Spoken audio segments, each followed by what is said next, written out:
Hello, everybody. Welcome to Don't Whistle at Night. We're broadcasting live on the United Public Radio Network, 107.7 FM in New Orleans.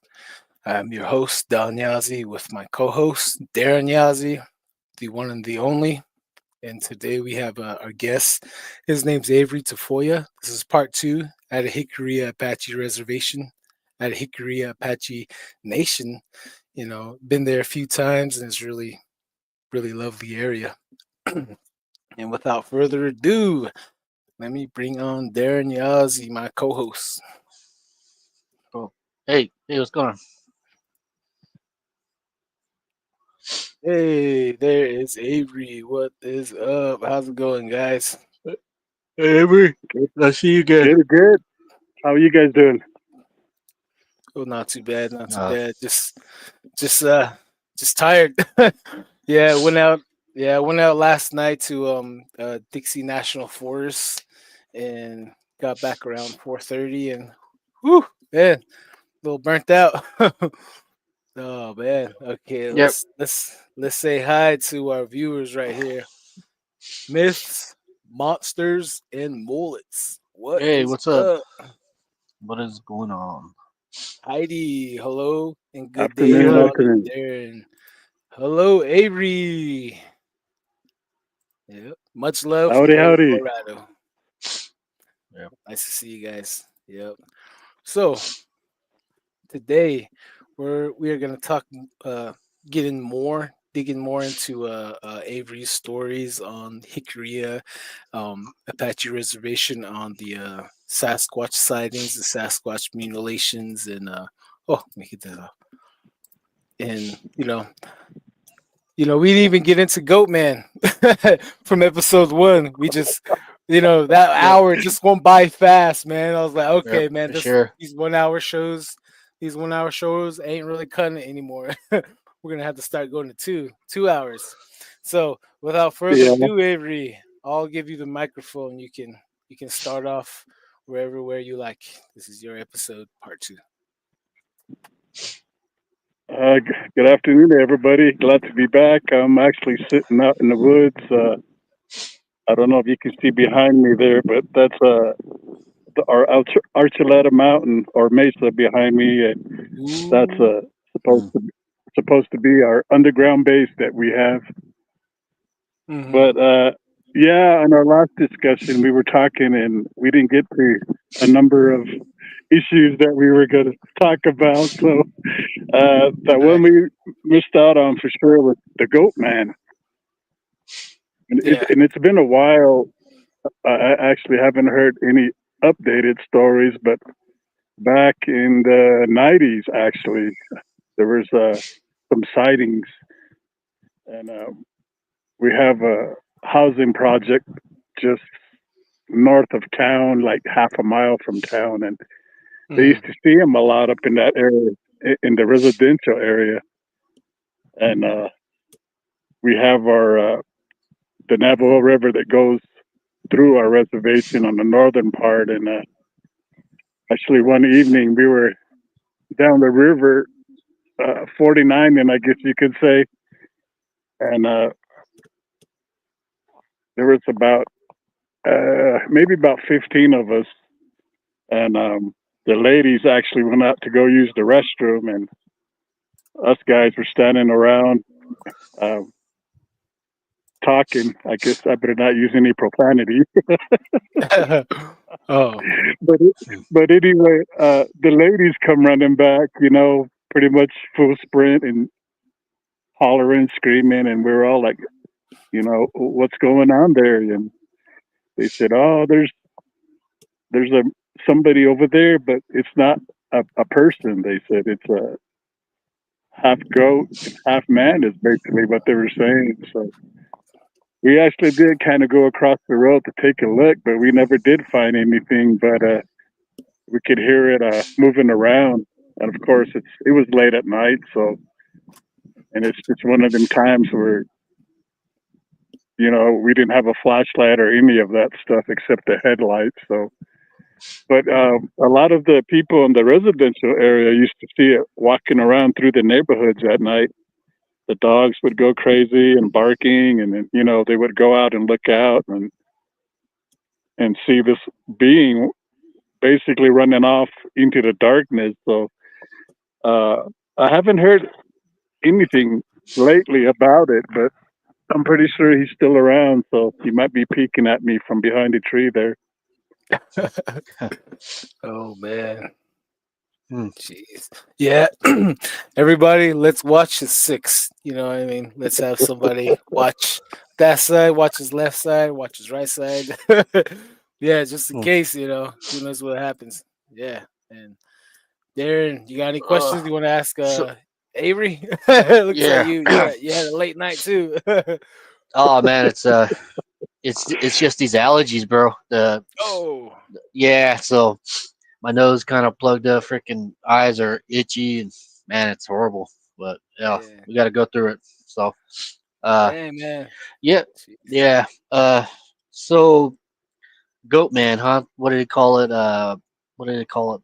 Pan? I think they call it a pan. And a sadist. Yeah, say this. I think Feel. goes back, goes back, goes back to Greek. I think it kind of represents like you know how they say horny as a goat. I guess that's how where that comes from.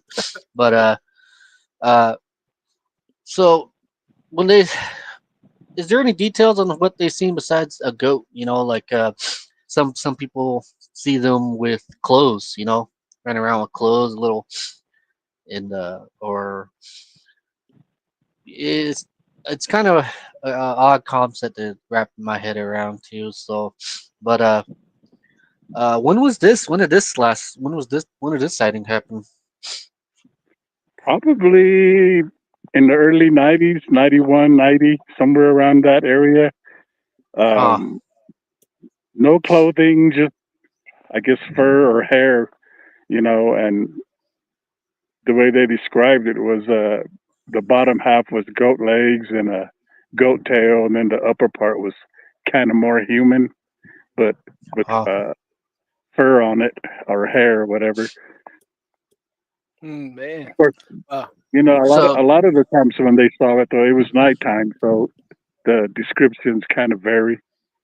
Yeah, yeah. that's I So ran into mine at night too, so I think he only comes out at night, definitely. Yeah, he goes way back, way back. He's even in the Bible. He's mentioned in the Bible quite a few times, like where he yeah. told the children of Israel that, like, before they got into the current day Israel, he said that he's gonna go before them and clear out the terror of the night, the one that screams late at night, Bigfoot, and he said that he's gonna clear out the pen. He says pen. He says the sadists. Those are the two words that God keeps saying in the Bible. So Mm, he's always been a part of the time, and our buddy Rod Williamson out there in Lodge Tales, he said that a lot of his guests and he himself think that the Goat Man's actually a spirit. What is your thoughts on that, Avery?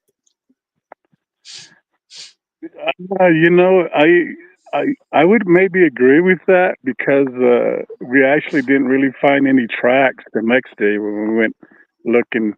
It was just all we could see were the ladies' footprints, and mm, where they specifically saw it, we actually didn't find no.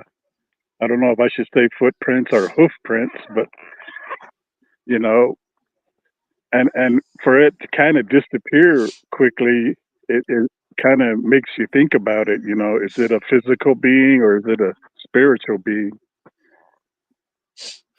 yeah. I I think for me, like when I first seen mine, it was more like a spiritual, because he was facing my cousin, and out of his where his behind his another face grew out, and this face was more of a goat's face, and then the one that was facing my cousin was more of a sheep's face, and their head and their neck extended out just like right this far from us, and it started whispering. It started Huh. whispering and whispering to both of us, and I walked away. I was like, nope, this is a huge nope. And we just got back in from Farmington, and it was it was three of us, and all three of us had our own bottles, and we are gonna start drinking. And then we went up to the mesa. This is before we started, and we ran into this goat, and I walked off. And like years later, I asked my cousin about that night, and he just looked at me. He smiled. He's like, "Yeah, I remember that night." He's like, "I thought no one's seen it." He's like, it was whispering to him. I asked him, "Was like, what did he say to you?" He wouldn't tell me. Um, Yeah, yeah. I know. Farmington has a lot of witchy stuff that goes on out there. A lot of different sightings, and just a hotbed of weirdness out there in Farmington, New Mexico for sure. So yeah, Yeah, I would have to agree with that. I used to have a friend that lived out there, and we used to go out on the weekends and cruise and booze and check it out. And it is a strange place. It makes me wonder why is it there's a lot of strangeness there. But so when you guys saw this, one head whispered to the one person, and then the other head whispered it to was you. speech to me. Yeah, yeah. Wow. It sounded like a old lady and a cat mixed in together. huh. It's, yeah, it's really really unpleasant. Really unpleasant encounter, probably up there. After my Ouija board encounter, Ouija board's like up here, and then while the ghosts at my aunt's house is right there, and the goat man, and then Sasquatch. Yeah, so I have like layers of unpleasantness. Yeah, Yeah, yeah. same. I hear That's, you. But So that's crazy.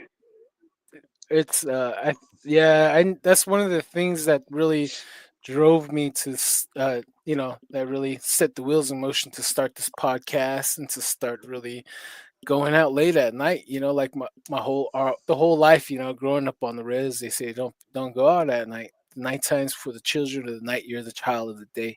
We're children of the mm, daytime. you know don't do that. So we always did what uh we rebelled. We're rebellious kids. We spotlighted. We seen Skinwalker. We seen the Dog Man. He's like probably 16 feet tall.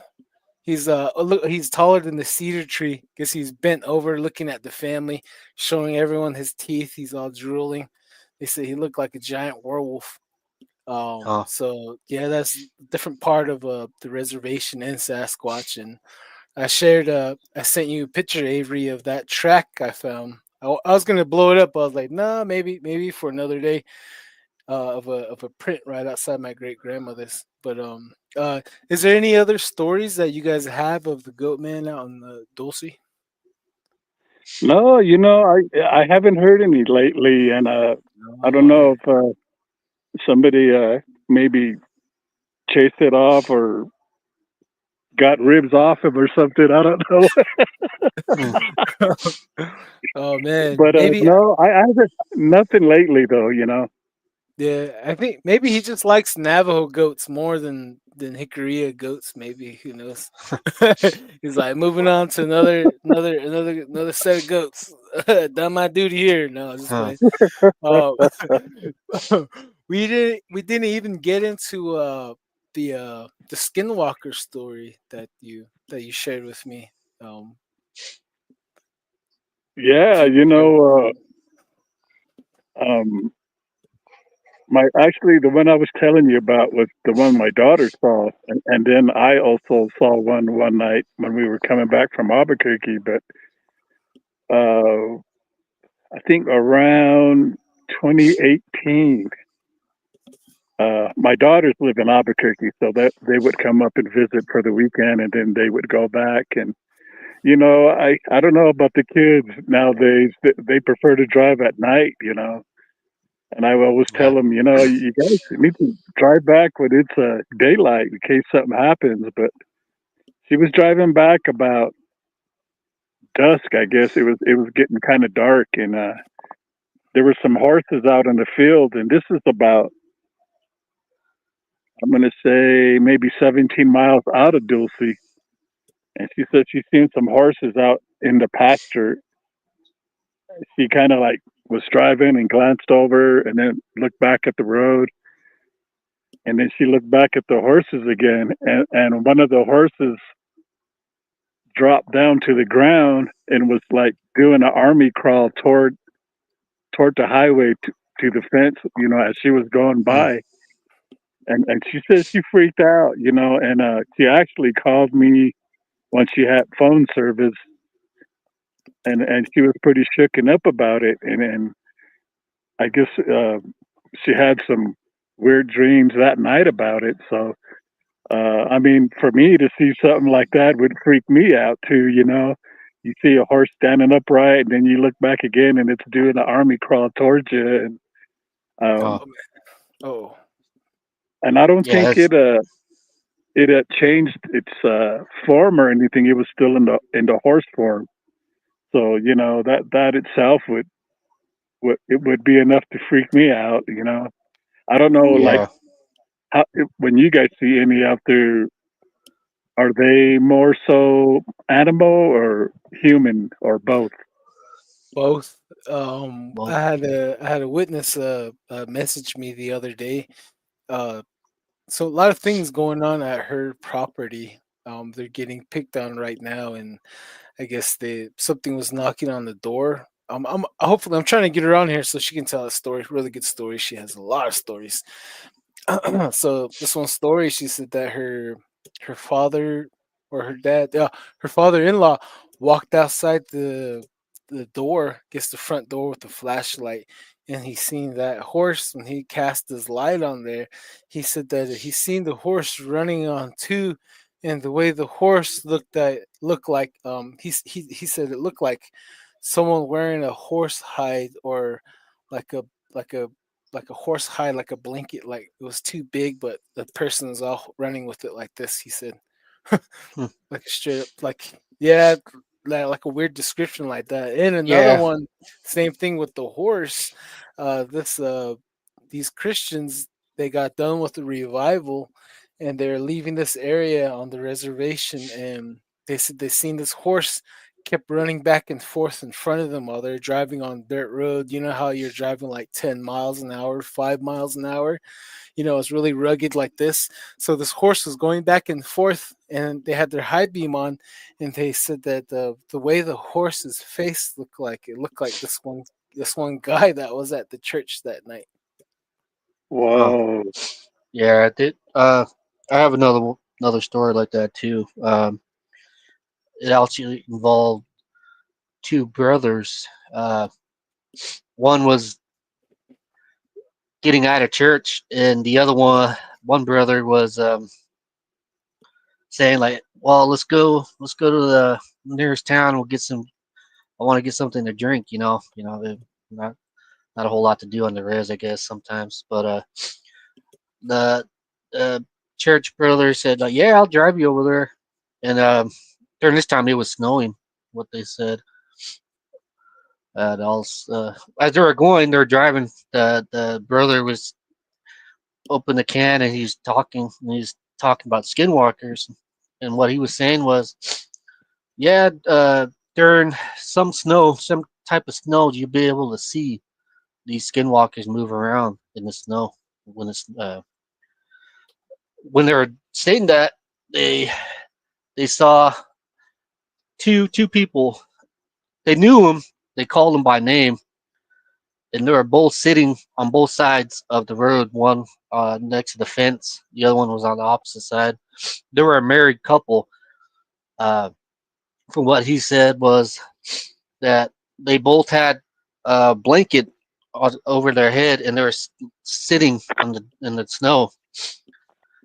So when he was saying this, he rolled down the window and he started calling their names. Like, "Hey, what are you doing out here? Jump in, we'll give you a ride back into town." And I guess during that time they thought they were like dead, but they both had their eyes closed and they're sitting across from each other and they're both talking back and forth. And what they said was their neck started stretching and it started moving like a snake, and it grew and it was moving like a snake would. So there's a lot of weirdness to these skinwalkers, and they're uh, trying to find a rhyme and reason for these why they do stuff like this. Most of the time, I was told that they do this witchcraft out of jealousy. You know, jealousy is one of the most abnormal thing a person can go through. Even as far as it led Lucifer falling from heaven. It's just out of jealousy. Same thing with these skinwalkers. That's Mm. what exactly what I was told, and it's stories like these that just make you wonder why, even when it comes down to what's the purpose of them doing this rather than just scaring. But I was also told another story of another lady, and she told me, yeah, the woman, um, she was saying, I think that they do stuff like this out of a ritual or initiation. They pick someone out of their community and they show their face to them. Uh, one story is a lady was driving on the back roads out here in Grants, and what she said she seen was a small little human smiling in a bush, a small bush, and she had red paint on her face, and she knew the lady, which was the weirdest thing. She knew her, but she was just really small and in hiding inside a bush, just looking at her, smiling. You know, uh, so it makes you wonder why, why they do stuff like this, and it's just a whole hotbed of weirdness when it comes down to these skinwalkers. They're see them as animals, disformed animals. I got one report of like one seeing a deer, but the only odd thing there was is it had little hands, instead of hooves. Wow. So it's you know there's really no words to matter. Some stories are just really odd, oddball stories rather than them picking on Navajo kids, late at night, or they just throw a bomb in the stove or something. It's really weird. These people are really odd. It's really oddball stories. So that So that's hey Darren, I'm mm, still hung up on that. The head grew out and it started moving around. I'm still stuck on that part. So, like, that's yeah, yeah, that's yeah. See, it's just stories like these that just make you. It just gets weirder and weirder. But mm, there's a Japanese myth or lore with the long head. There was a word for it. I had it on like my Facebook. I saved a picture. There was a word for those that being. So it's kind of, I don't know, man. Skinwalkers, Yana Gluzzi's just really weird stuff. hey, Avery, do you guys have anything like that in your culture, like your own form of skinwalkers? Because we know that some other tribes have their own style, their own version. So I was just wondering if you guys had your own. I'm not sure. I'm just thinking they're all coming from you guys. So, Huh. The but in-laws. No, I was kidding. when you when you mentioned the deer, one night we were coming back from Albuquerque, and this was way on the southern part of our reservation, and you know, the southern part's more like sand and sagebrush and open, and then the northern part up here, as you can tell, the mountains and whatnot. But one night, me and my wife at the time were coming back, and I seen what I thought was an elk on the driver's side, and we were coming north, so and the headlights hit it, and I'm driving and I'm trying to watch the road because usually if you see one elk or deer, there's more. So as we were driving, the lights hit it, and it was standing by a speed limit sign. I looked at it for a second or so. I looked back at the road, and just as we were passing, I looked at it again, and then I kind of slowed down. So I asked my wife at the time, LaDonna, I asked her, did you see that?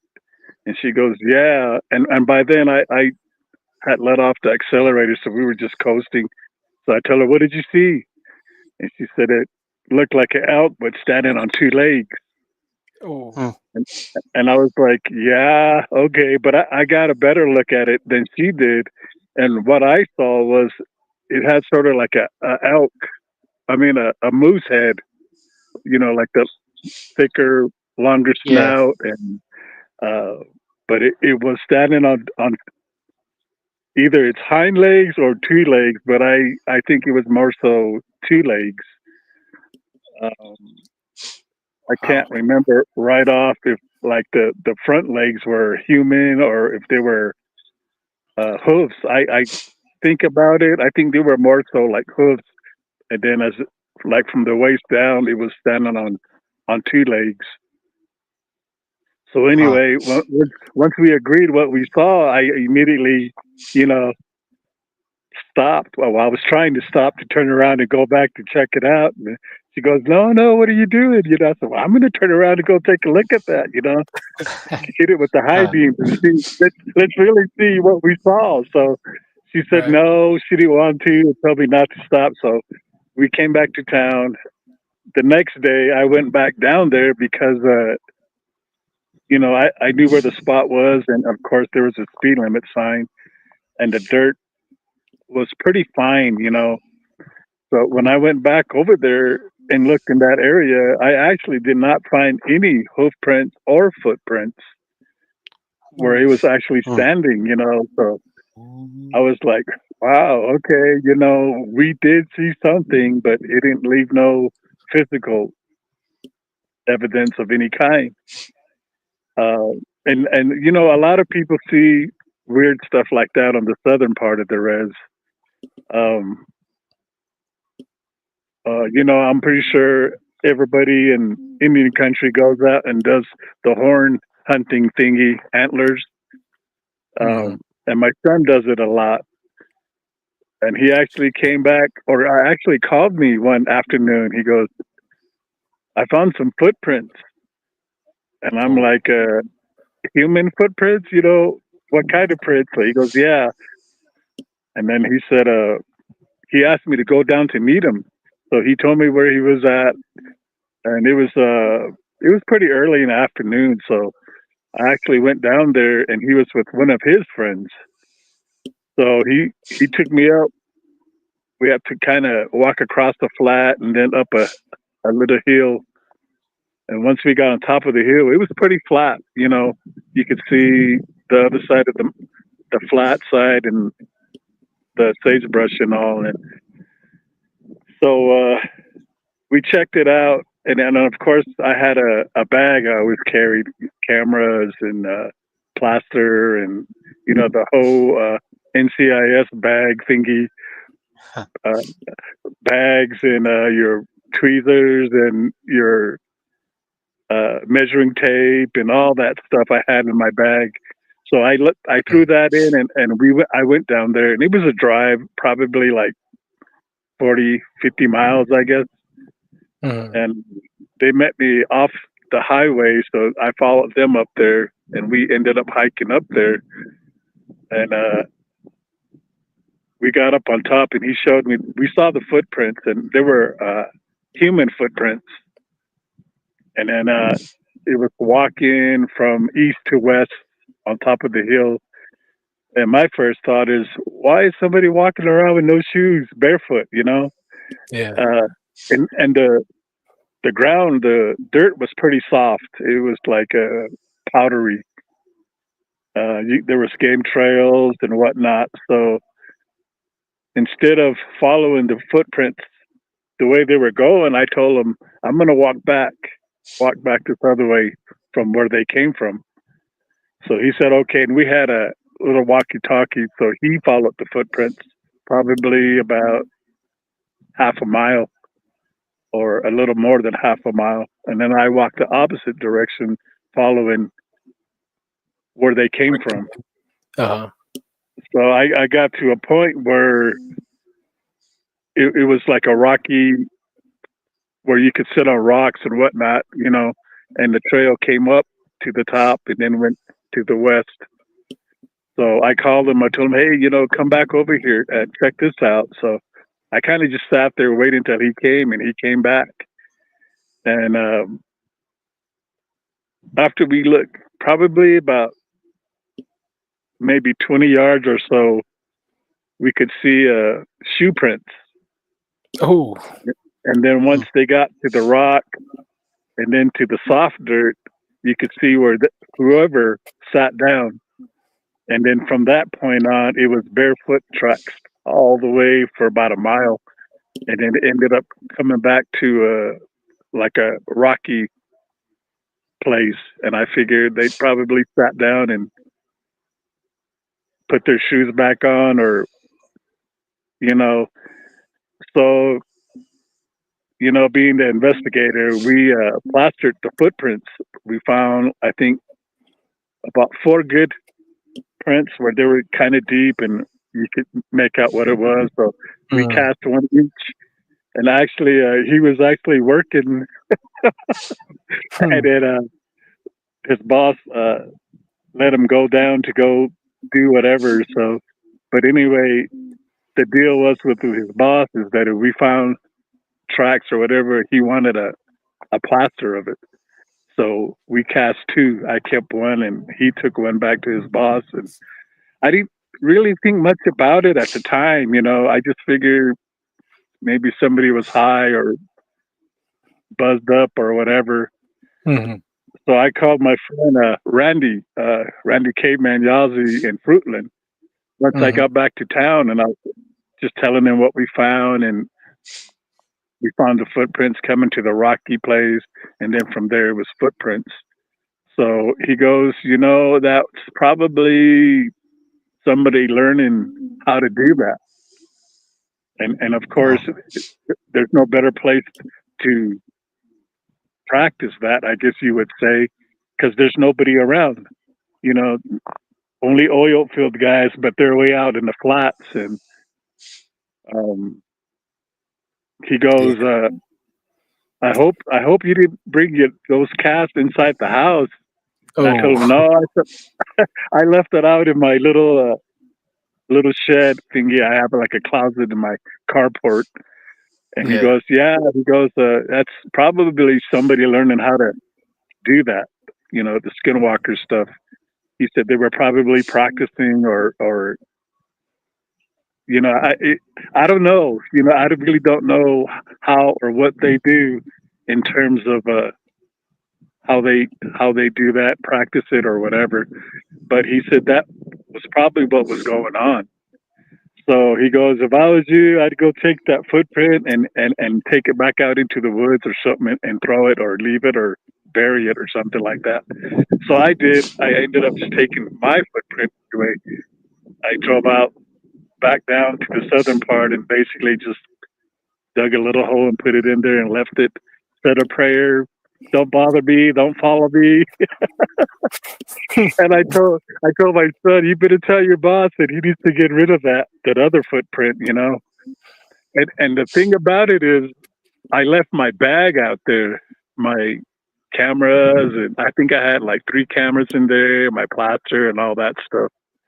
And when I realized I left my bag, we went back to that area and we couldn't find it, and I was like, oh man, that's not a good thing, but no, it's just one of those thingies that it just kind of boggles your mind, and it's like but my thinking was there's no better place to learn it or practice it way out in the open where there's nobody, and there is really nobody out down in the southern part. So there is a lot of strange stuff that goes on down that way. People see all kind of weird stuff,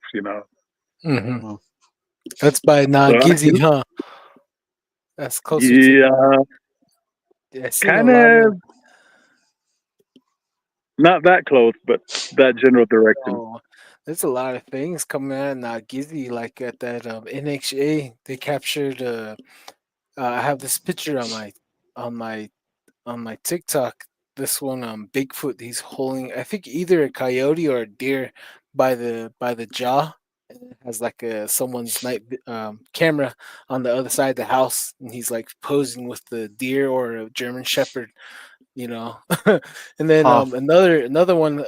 There's a camera on the facing the driveway. Then you see the street, and this huge giant thing is rolling by. His head is not bobbing, so this thing is rolling with grace. So you know that's Sasquatch because his head doesn't mm, bob, and the way he moves is it's majestic.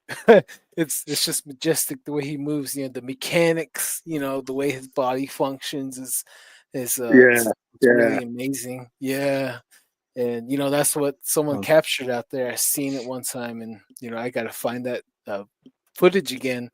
um there's a, you know, like what I know from the what the skinwalkers like to do, they like to go to enemy tribes, and they go over there and they wreak havoc or they place curses.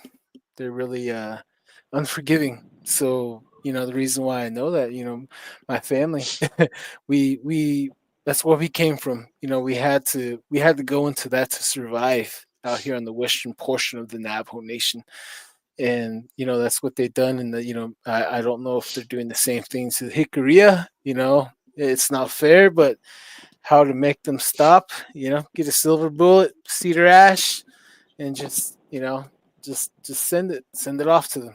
yeah, That's one of the things I can do. And you know, a lot of paranormal uh is with them. You know, they're never alone. You know, they run with the spirit that empowers them, that gives yeah. them that strength to yeah, move at an ungodly speed.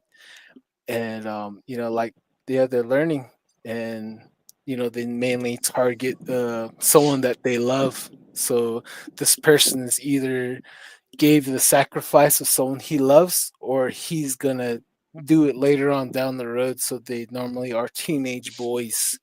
Yeah, then the woman, mm, they teach the woman, and then sometime if it's a husband and wife usually, but most of the time it's uncle and nephew. That's the most case. mm. Wow. Wow. And actually, Yeah.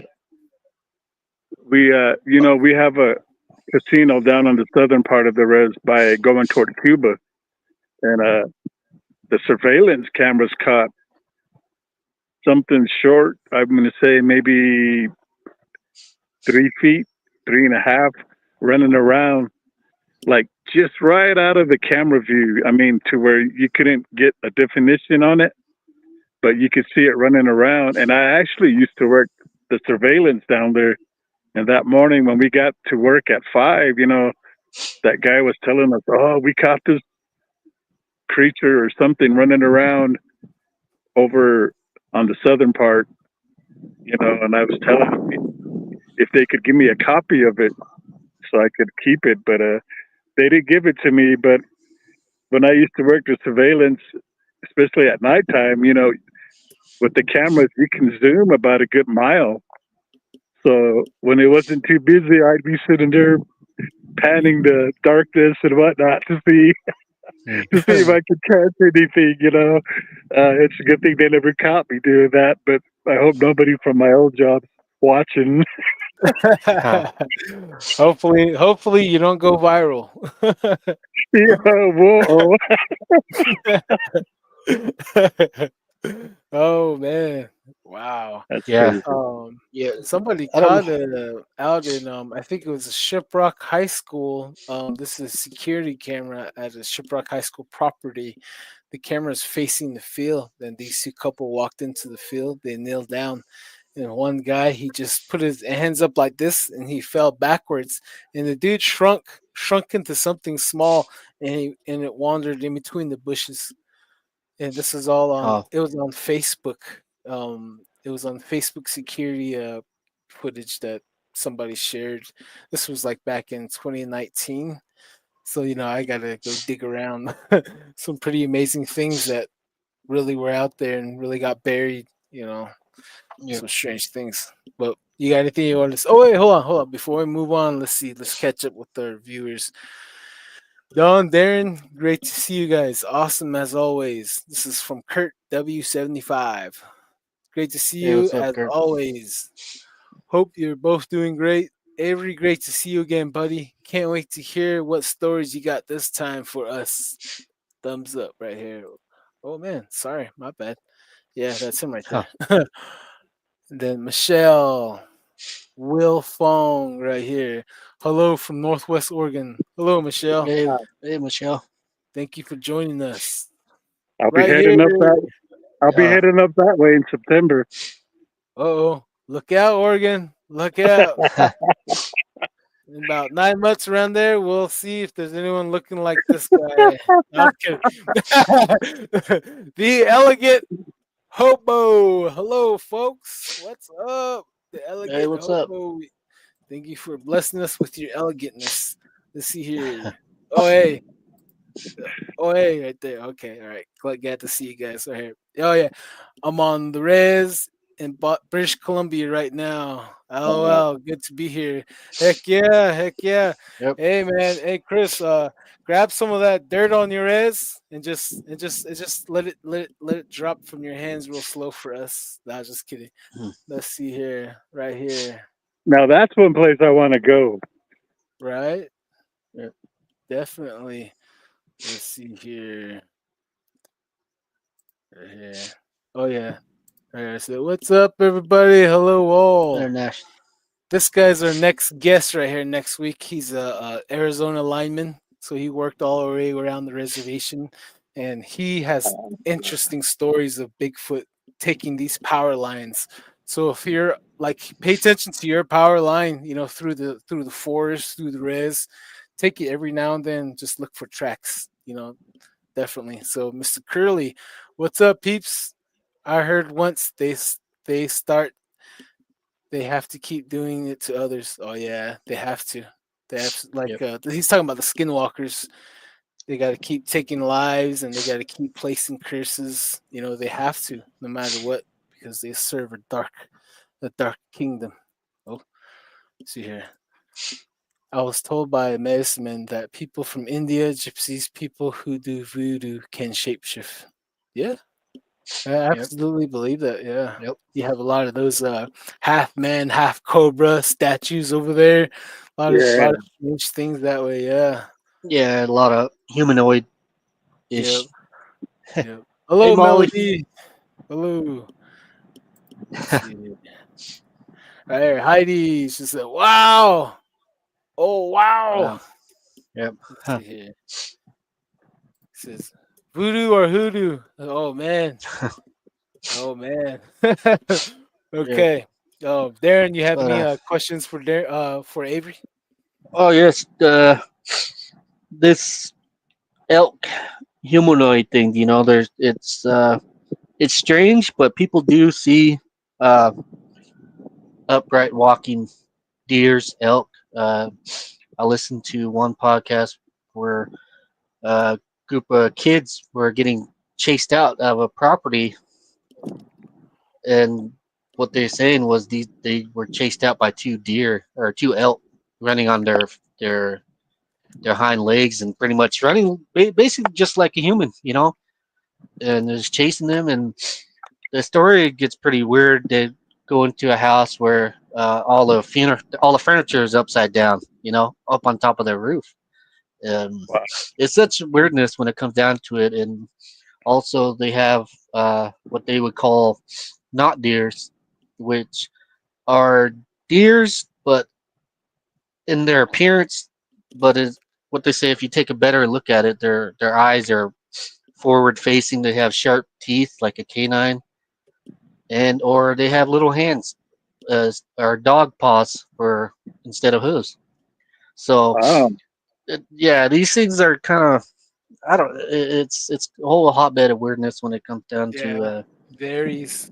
Yeah, it really yeah, varies. To the and desire of whoever, I think. Darren, yeah, I don't know if it's you or somebody shared a story of a skinwalker they seen out there by Winslow area where this one dude he had half a body of a deer. It might have been Curly, Mr. Curly. Might have been him. And then I don't know if you've seen the those tribes out there, the Yaqui. Remember how they have those antlers on their head? Yeah. those dancers with the Yeah. maraca or those things. Yeah, they said look just like that, but it's so just strange things like that. And there's also the minotaur, the half man, half bull. They seen that, and you know, there's just one story of these preachers. I asked them like, they were called the Curtis brothers, so they came to my great grandmother's church at the time, and I sat by them, and it was like around 11 o'clock. We had generator power on. We're in a chao, like a little shade house. We're in there. We're having dinner or having late night dinner after service. I was like a teenager at the time, and I asked them. I was like, "Hey, what's the scariest stories? You guys have any scary stories? You guys preaching? You guys going all across the reds? Any scary stories?" So they shared this one skinwalker story with me, where I guess the guy telling me he was at this one place in New Mexico portion of the res, and he said after church, him and his son was a teenager. They were sleeping in back of the truck, and he was out. The preacher was out, but his son, he said that he was asleep, but he woke up all of a sudden, right? And he said that he heard a growling, he heard heavy breathing, and he heard the truck. Like he felt the truck move because this thing jumped on the truck, and this thing, he said that he felt this thing walk right over him, and it was facing towards him, and he said it was breathing, and he said all he did was he did a sit up, and he went boom. He said he sat up, he swung, and he said that thing flew off. He said he seen it fly off, and it sounded like an old woman screaming, like she got decked, she got laid out like an old lady screaming. This thing fell and it took off, and then he woke up his dad, and then the following day they're wrapping up service. It was the last day, and then they seen this, they're saying goodbye to everyone. They had this long line, and they seen this lady come. She had a lot of makeup on, especially on one side of her face. Ouch. It was bruised, and she tried hiding it with makeup. She shook their hand, and she seen the trailer, like where they're loading up their equipment, and she's like, "Do you guys sleep in this trailer too?" And the preacher and his son looked at each other, and they looked at her, and they're like, "Yeah." And she's like, "Oh, okay," and she walked off. Wow, that's Huh. crazy. Yeah, yeah, Yep. just stories like that. It's all your fear. Like, yeah, it just depends on your fear. That's all it is. Just one more before we move on is I'm gonna say about maybe 3 years ago, my daughter and her boyfriend at the time, and it was winter. They had went out driving, and they slid off the road and got stuck. This is like about 15 miles out of town. Mhm. They left in the afternoon, and at where they were at, there was really no phone service unless you walk up top of a hill or something. And so her mom calls me and tells me they went out driving toward Stone Lake and out that way, and they're not back yet. So I said, okay. So I loaded up my truck, and I figured I better take a chain and whatnot in case I have to pull them out. So I go driving out, and we're talking about maybe about 2 feet of snow, maybe a little more. So by the time I get out, it was probably getting dark already, and you could see like vehicle tracks, not a whole lot. So I was following the freshest ones that I could tell, and the funny thing is I missed them by 3/4 of a mile. Anyway, the tracks I was following turned onto a side road, and they looked pretty fresh. So I figured this is probably them. They were in a Jeep, and I was in my truck. So if I would have drove down the road about 3/4 of a mile, I would have found them. So I go off the road, follow these tracks, and it takes me roughly about a mile and a half off the main road to a corral. And here it was, somebody had fed their cows, and I got stuck, and I tried to dig myself out, but I couldn't. It was just, I kept getting bogged down. So I let my wife at the time know where I was going. So she ended up taking my other son, and they went out eventually after I went out. So anyway, I couldn't get out, and the only option is to walk to the road, and it's dark already. So I figure, somebody got to be cruising and boozing. So if I'm lucky or Game and Fist might drive up on me or something. So I was walking in my tracks and whatnot, and I get about half a mile to the pavement, the main road, and you could hear different animals, whatnot, and all of a sudden it gets quiet. So I'm like, this ain't good. So I start walking. I kept walking, and pretty soon I see these tracks in the snow. They kind of look like the tracks that you showed me from, I think you said your grandparents Yeah. in the dirt, kind of like that. It wasn't like a footprint. It was, I don't know how to explain it, but the strides were probably about 4 feet, and it looked like it was running. And as luck would have it, it was going toward the road. So, and that's the way I was going. So when I got back to the main highway, you could see where it went across the road, and literally like 2 steps, and it was already across off the main highway up into the tree line. I didn't think nothing of it at first, but it was still quiet. It was just no noise, no animals, no nothing. So I was like, well, I better walk this other way because that's where the road comes to a crossroads. So I start walking that way, and I walked probably about almost a mile, and I lucked out, and here comes the ex-wife and my son. So they pick me up. We drive up the road, and I told them, we'll just leave the truck. I'll come get it tomorrow. Maybe somebody can blade out, and it'll make it easier to get it. So we drive up the road 3/4 of a mile, and we find my daughter and her boyfriend. Of course, they slid off the road. Mhm. So in the process of digging them out and pulling them out, they said they could hear something, but they couldn't tell what it was, like a cross between a coyote and Man. I forget what she said, but it was like a high pitch. And I told her, you know what? That's weird. You should say that because there's these tracks down about 1/4 of a mile down the road that where I came out. I said it came out that road. I came out and ran across the road, and just the way the tracks were weird, like three, kind of like this, the 2 fingers, and then but the stride was like 4 feet.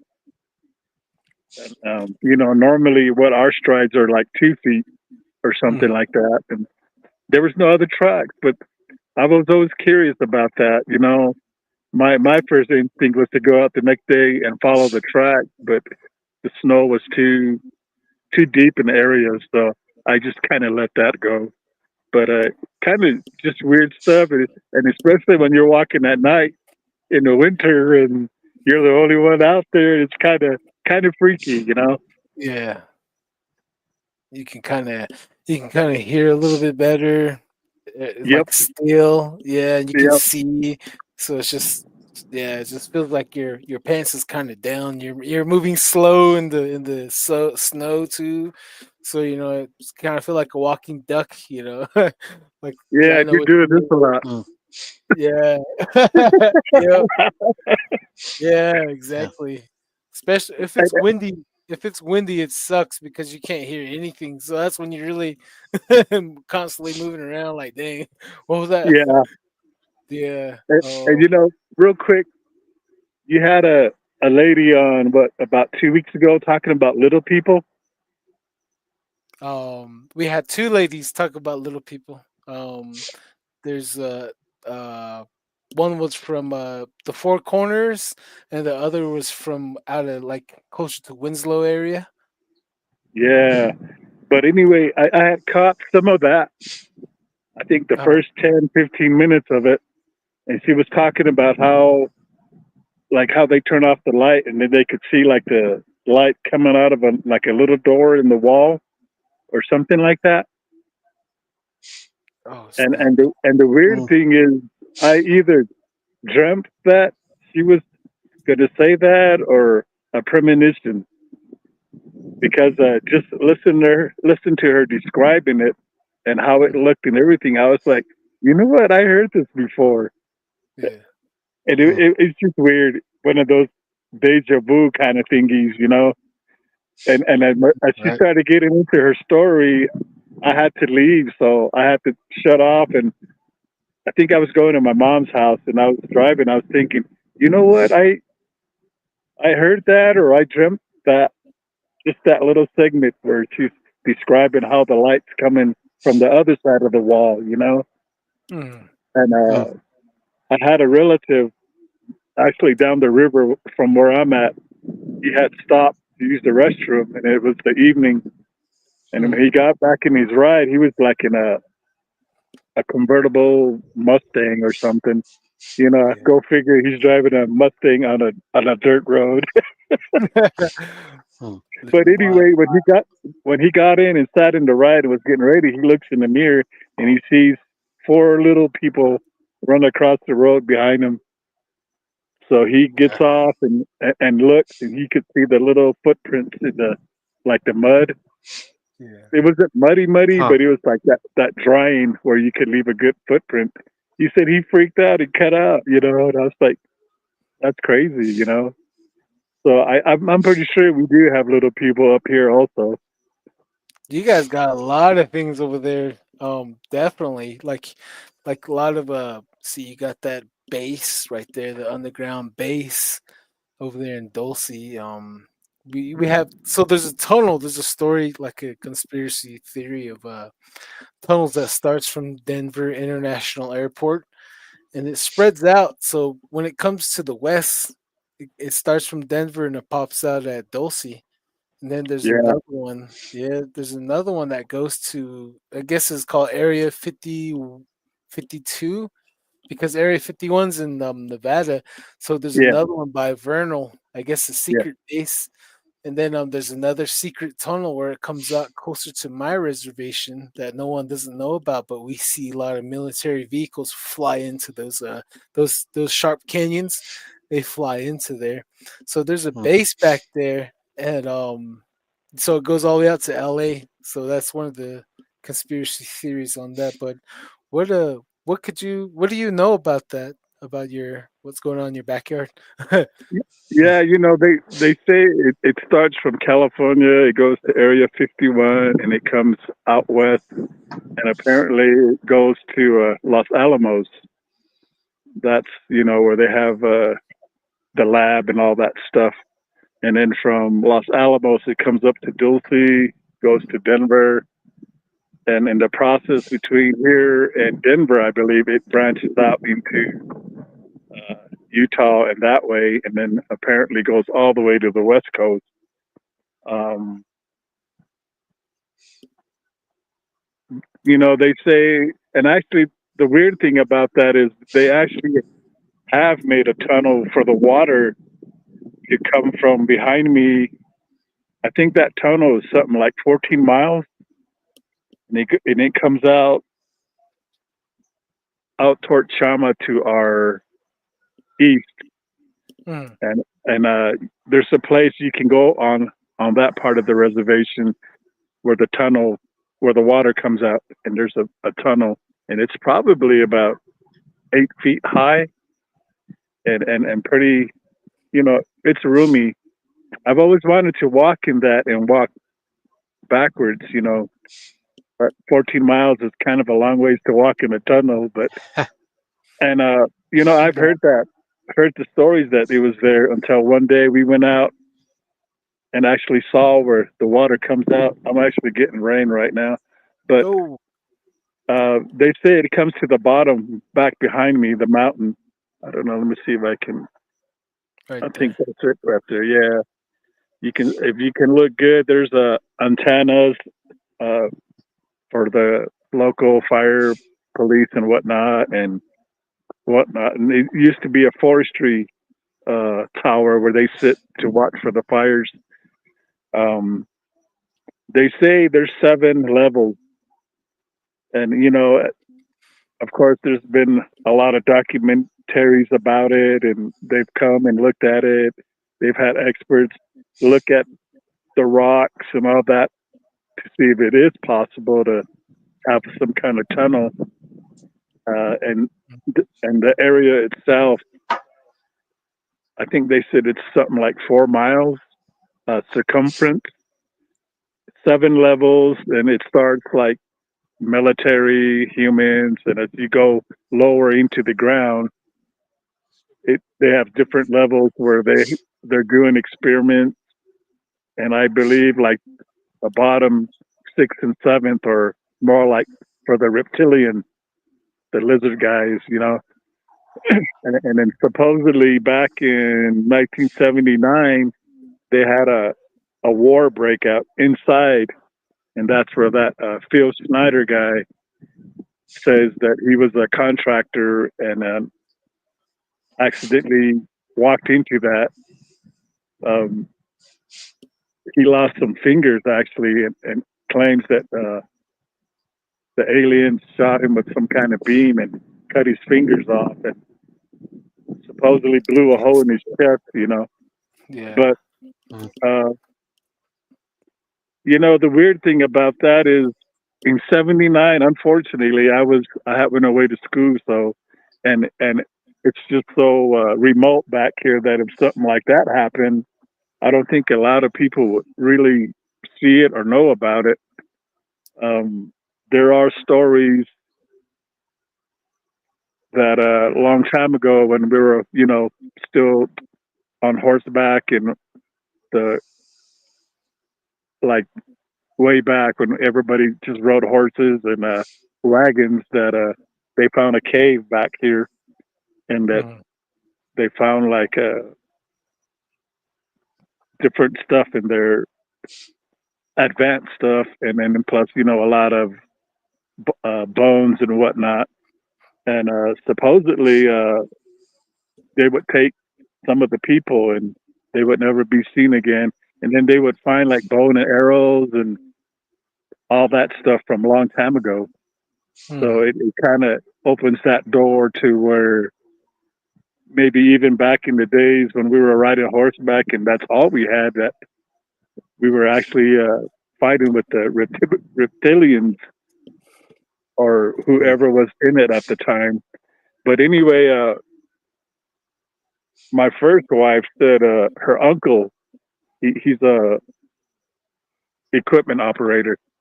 They were asked to blade a road back up here, up the mountain, and there was a lot of kind of like way back in the day, and even now there's a lot of military.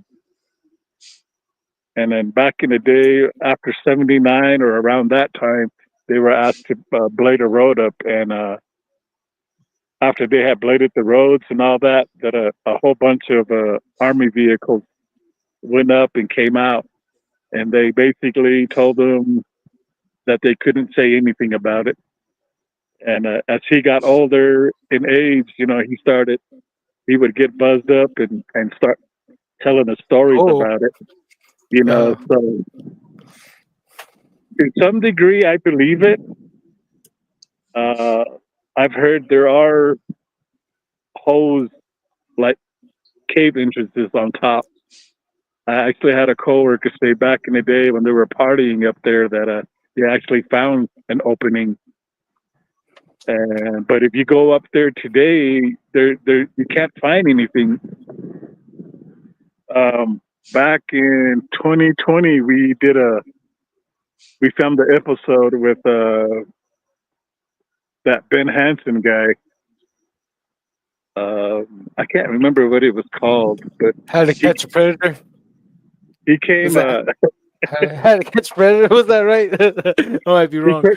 He came up and we were looking around, and he was interviewing people, and I had a chance to talk to him, and we actually, this road that I was on, it goes all the way up to the top, and we got about halfway up the mountain, and we got stuck.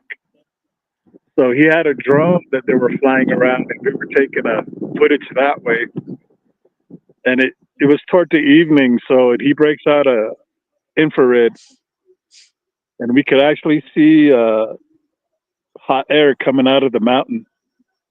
Oh, Huh. snap. So we figured there was probably a pit in that area, and I actually haven't got back up there since then to look in that area. I've always wanted to, but there's stories where people have seen vents, excuse me, up on top of the mountain.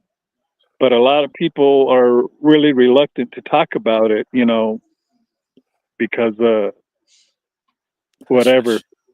Yeah, and Yep. for me, I'm not. I really don't care, if they want to come and knock on my door and tell me not to be snooping around, okay. It just tells me if that would happen that yeah, there is something going on.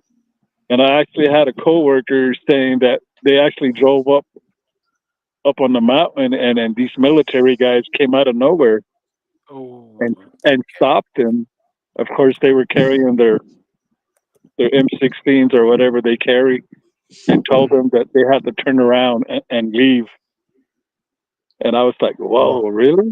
How can they tell us to turn around and leave? And this is Jicarilla land, But we do get reports that sometimes there's like platoons marching around over here in the weeds, in the bushes, in the mountains. wow. There's a lot of unmarked black helicopters that we see now and then, basically come out of nowhere, and they'll fly right over town. It's not like they're not trying to keep it a secret. We also have like C-10s and those type of planes fly over town, Yeah. and actually they fly pretty low enough to where you can actually see inside the cockpit. You can see their heads and whatnot, and every now and then you'll have jets cruising by, and they usually come out of the south and go to the north. So it's one of those thingies where you got to believe something's going on. It's just when and where and finding out, and it's just something that I was looking into before I got elected into office. So I kind of put it on hold till I figure I'll start looking after September next year again, start snooping around, and hopefully they don't come and take me away or whatever. But when I was an officer back in the late '80s, we actually found a folder. And, it's one of those things where you work graveyard and you're bored, and unfortunately we found a door open and it had a filing cabinets, and I hope I don't get in trouble for this also, but we we found It's a all good. folder, and it actually had information about what's supposedly underground here, Oh, and snap. it had pictures of like the vast tubes they had. They had drawings where different creatures, hybrids, and stuff like that. That's supposedly inside the mountain. We kind of looked through it. Of course, I don't think cell phones were a big thing back then, so we couldn't take pictures. But we ended up just putting it back and leaving it, and we didn't really say anything about it. But back in, I think it was '80, a stealth might have crashed up here. Actually, back over in that direction. Let me see where's my finger, but back over this way. And if you look back, you can see where the treetops are broken, like something. And actually, I do have a picture of it taken from the sky. I actually got to look through my stuff, and it looks like it was a stealth plane. When they first came out, I guess, crashed up here, and everybody was saying it was a UFO. But I also heard that one had crashed here, also a UFO. So it's just one of those thingies where you got to dig around, and find out. And I've also been warned by different people online that say, if you're going to be going looking around, be careful. They might come visit you or something like that. So, but I haven't been visited yet by the men in black or the military. So it's just Oh one of those man. thingies that I hope I see them coming if they're going to come, though. Yeah. Hopefully they're Yeah. coming to tickle you. No, just kidding. That's all. I hope so. That's all. It's I think it's more of one of my good buddy. His name's Will. I think we have I think with the government, it's more of what you can prove instead of what you know type of deal. So if you can prove some, then they can make you gone. They can make you disappear. Yep. Um, yeah, I think that's the only issue right there. But I think we have the right to let everyone know what's going on. The government transparency is really, it's crap. Just like the Navajo Nation transparency is crap. They don't tell us what's going on. Same thing like out in the Chuskas, there's always this unmarked helicopters, those black ones flying around really low too, for some reason. So, Yep. um, is that a mesa right there? Is that a Legaloth mesa? Like, was it an ancient volcano before? Would you know? It might have been. I'm not really sure, but it might have been. You got a lot of that Oh, shell and stuff like that. okay. Yeah, that's Huh. that seems to correlate a lot with us here in the Southwest. A lot of Legaloth, and then like there's always stories of it being a base and UFOs going inside. Yeah, it could be a Legaloth. It's just one big dome of an ancient volcano. It could Yeah. be a And Legaloth. actually, my daughter and her man had seen the front open up and a Oh, UFO fly inside Huh. it. I don't ooh. doubt him because I've heard stories from various people that they actually had seen that happen. The front end opens and it makes me wonder. And I've always wanted to, when I get up, maybe about a quarter of a mile up the road, I've always wanted to shoot to see if the bullet will ricochet or just go into the mountain. Huh. It Oh, okay. it might be a, what do you call it? Projection. Yeah, yeah. Huh. But Um, yeah. Let me see if wow, I can. Yeah, hologram in the front projection. of the, yeah, hologram. But yeah, she actually seen that happen. And actually, we had Wow. a guy come fall off the mountain up here one time, and we were up there all night, but we actually didn't see anything. But it's just one of those thingies that a reoccurring story you'll hear from time to time that they'll see objects flying into the mountain and actually come flying out. Yep. I, one of these days, I still need to get up there and put a camera up there. Yeah, definitely That's for that's sure, one of man. the things. One of the things I'm still trying to get going. It's just finding a location without somebody finding the camera. Huh. I, Definitely, I've, definitely. I've lost a few too many cameras out in the woods. That's why. So For real. Hmm. To say, do not touch property of Avery, except for Avery. Do not touch. pretty um, much, yeah. yeah, I think it was Mount Hood or Mount Shasta. I seen years ago on the internet. Some guy put a camera to the mountain, and he was slowing it down, playing it really slow.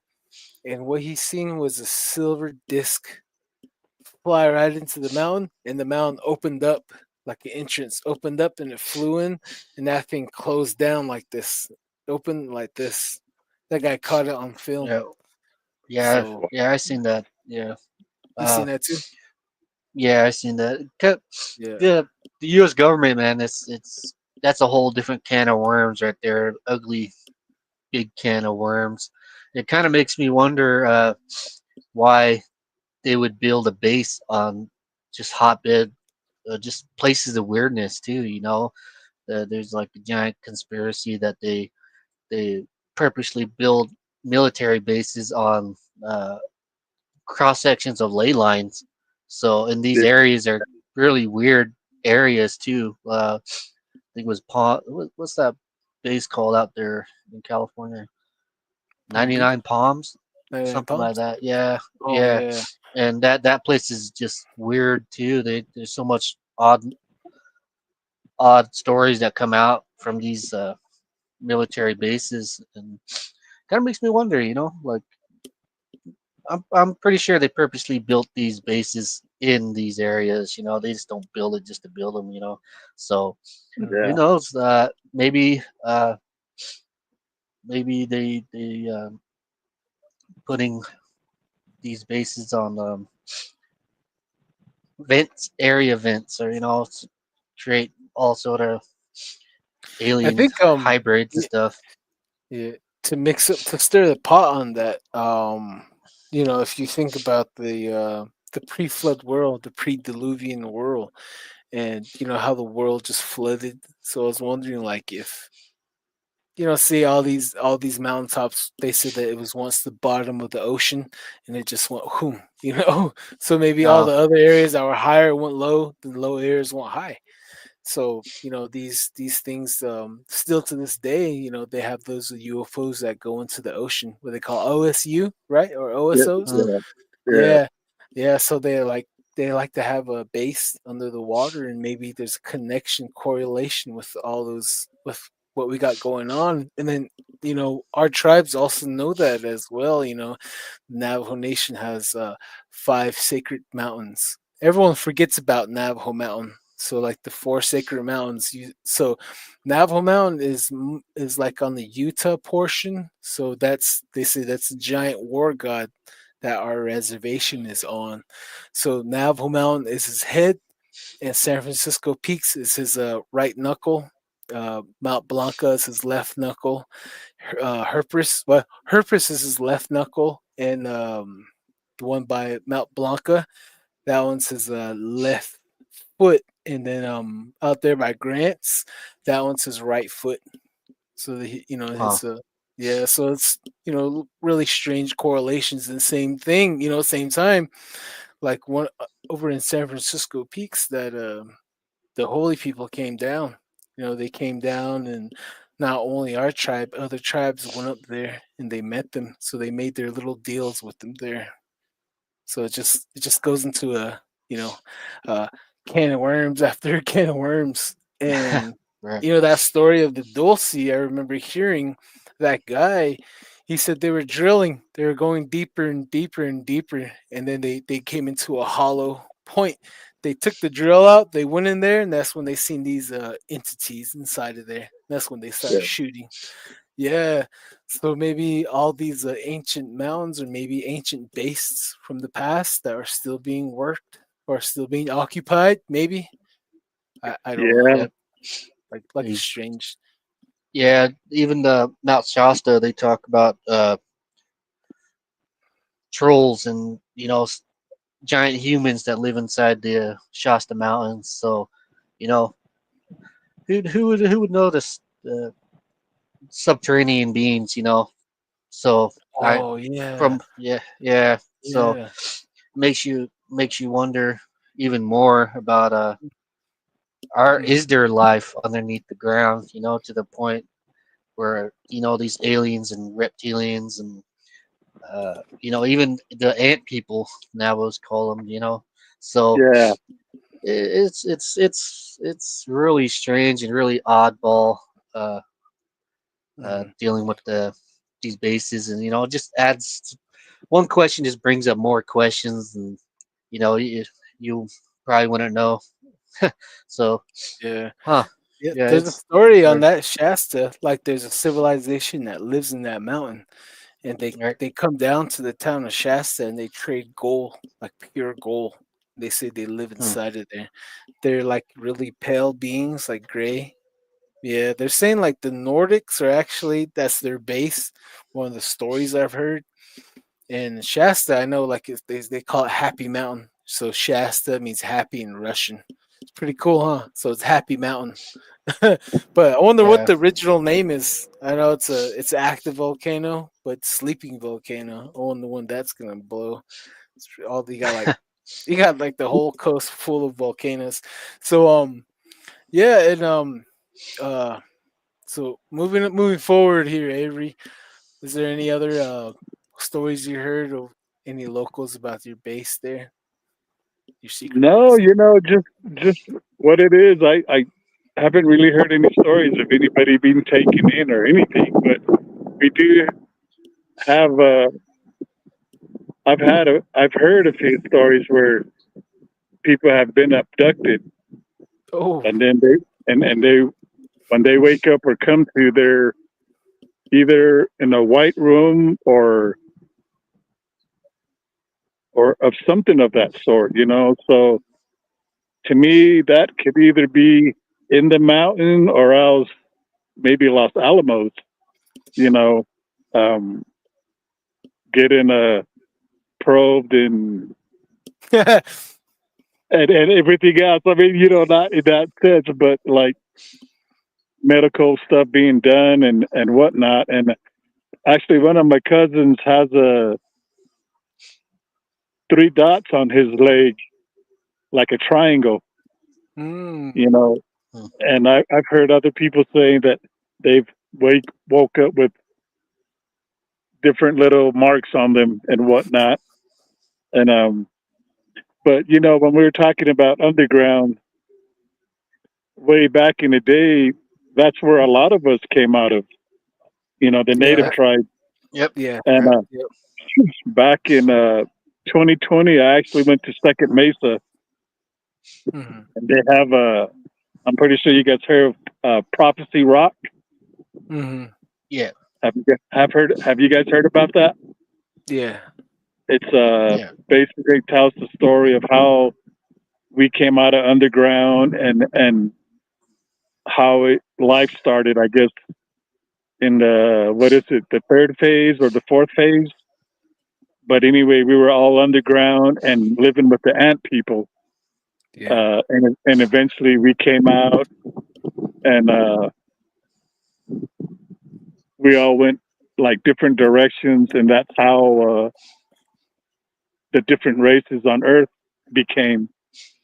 And it on that Prophecy Rock, it says that they came out over somewhere by Second Mesa, and Huh. anyway, they have it carved in the rock, and it tells the story of when we came out, and it has I think like 3 places uh, where they did the atom bomb or the nuclear bombs. And I think it's either the third one or one of them. It's etched in there, but it something happened. I can't remember. We had this elder guy telling us the story, um, and then of course they have the fourth one. I guess meaning what's to come, you know. But it tells the story, and it branches off into um, you know, it's I can't specifically remember, and I know like if you look on the web and all that, you can find it. But they have that Prophecy Rock, and then they have another rock, and I can't remember if I was telling you about it, where these military guys went to go check it out, and one of the military guys got upset and started kind of yelling at the elder guy, and he was telling them, "Where did you guys come up with this design on the rock?" And Hmm. he got pretty upset about it. You know, he was raising his voice and getting mad. And so the elder guy, the elder Hopi guy, asks him, you know, why?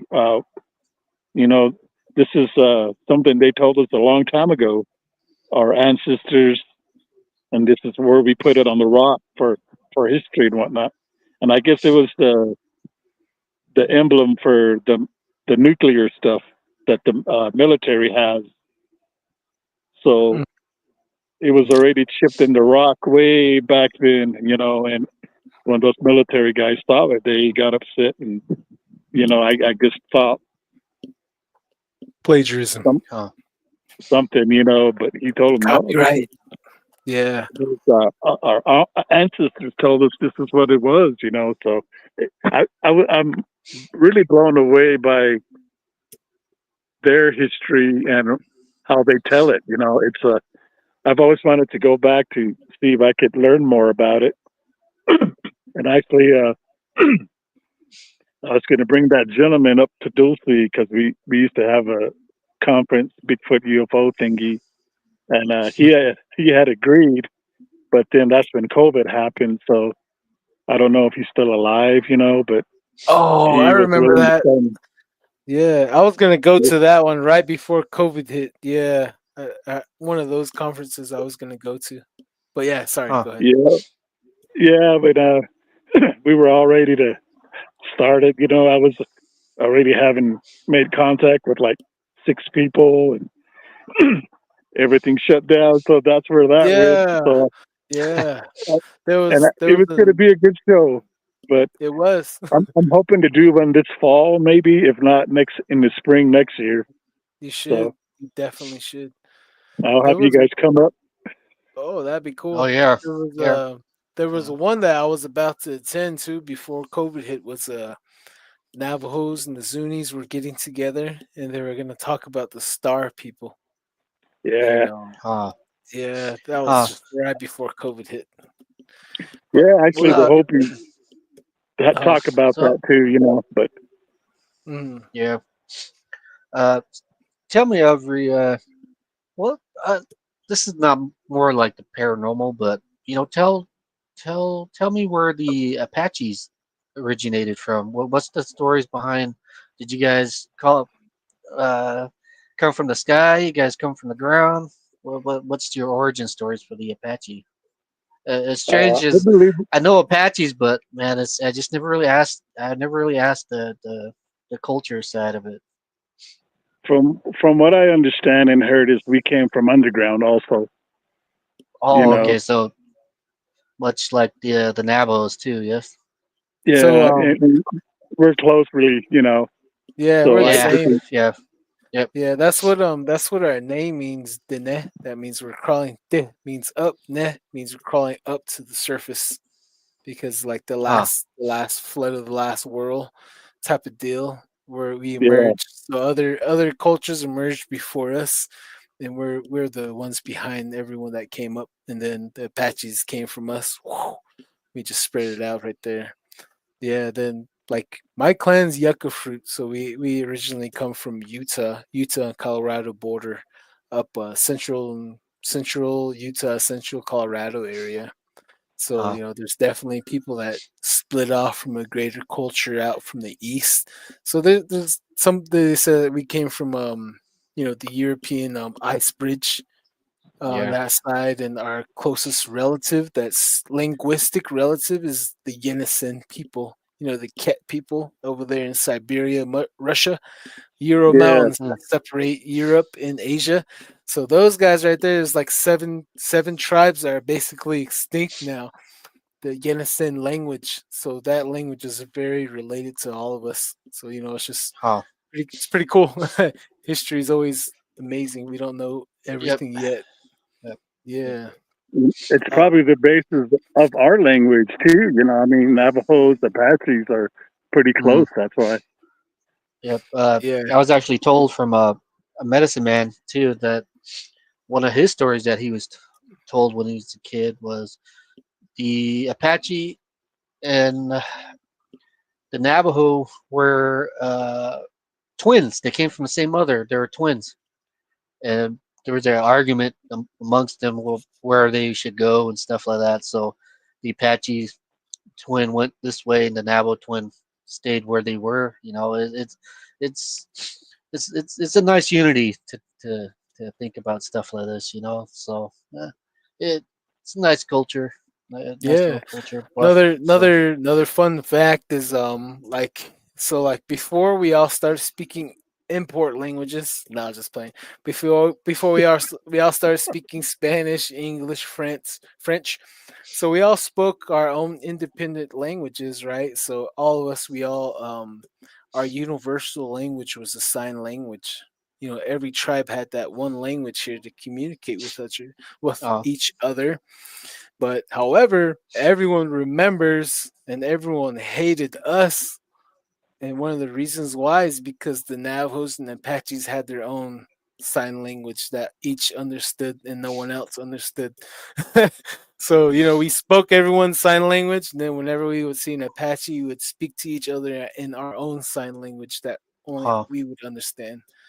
So it's pretty cool. And then yeah. like when the settlers would come out to New Mexico and Arizona, they reason why they killed off all the Mexican gray wolves is because the Navajos and Apaches would coordinate attacks at night throughout the night, making grunts, making howls, making noises like the wolves at night. So they would communicate the Navajos and Apaches on when and where to attack by copying the wolves. So that Mm. you know that's another history right there. Yeah, But I seen a video of I think man, what was that one? Bill. I forgot what his name was, but he's like one of the famous Western pistoliers, I guess. And he was talking with the one of the Indians. I forgot the Native Americans that he was talking, but he was talking in sign language.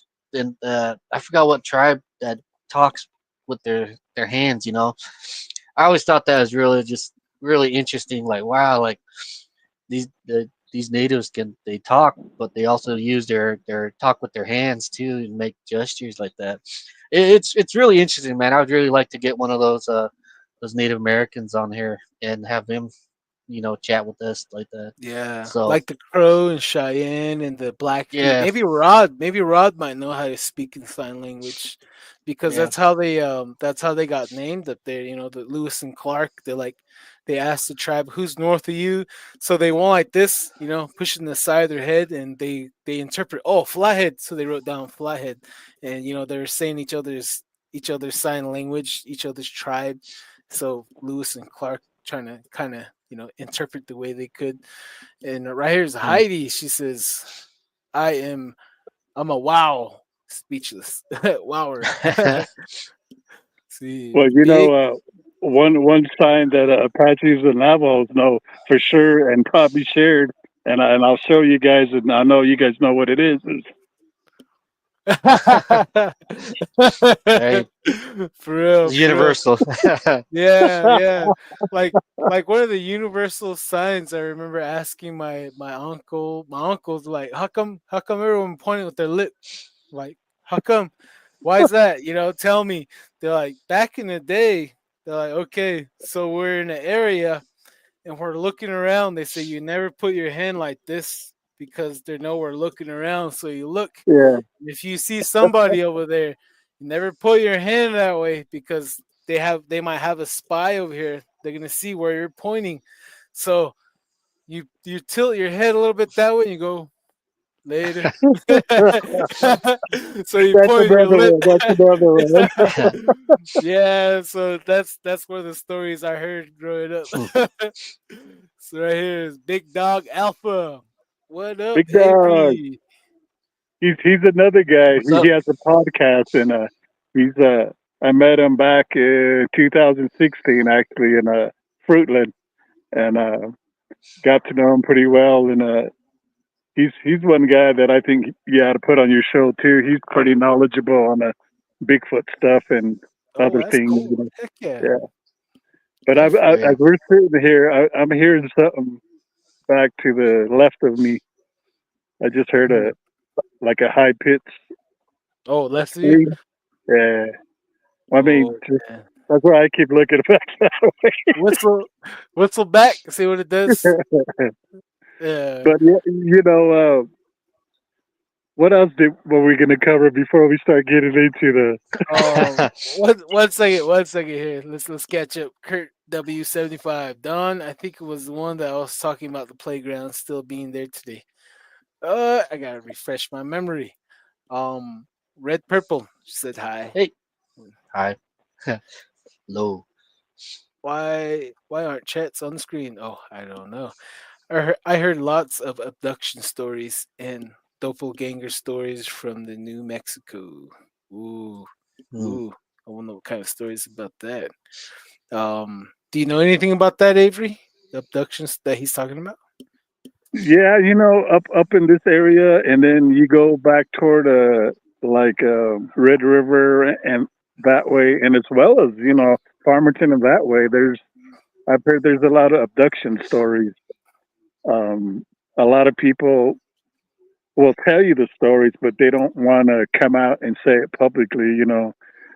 It always falls back to that. Oh, you were drunk or you were high or something like that. But Yeah. I believe a lot of this does happen. You know, the question is going to be: is it extraterrestrial or is it military or is it both? You know, it's it's things that you got to look at and weigh, which Hmm. goes back kind of to the cow mutilation stuff that used to happen up here. You know, I don't know if we talked about that on the first on the first. No, not really. I don't Um, think we. Hmm. anyway, up here back in the 70s, early 80s, we had a lot of cow mutilations. Um, and everybody's first thought is it's UFOs. You know, um, why are they doing it?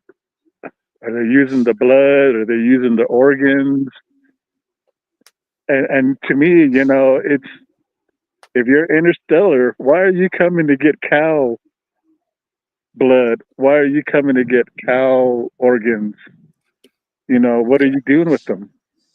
Um, Back in the Hmm. day, my father was the police chief up here, and then we used to have a state patrol officer, and his name was Gabe Valdez. And if you look back Oh, on the cow yeah, yeah. mutilation, his name comes up, and he actually really went in depth investigating, and a lot of it he found out it was geared or toward the government, and when you look into it and you look back on a lot of the information and you look at where a lot of these cow mutilations happen, there's usually a military base close by, you know.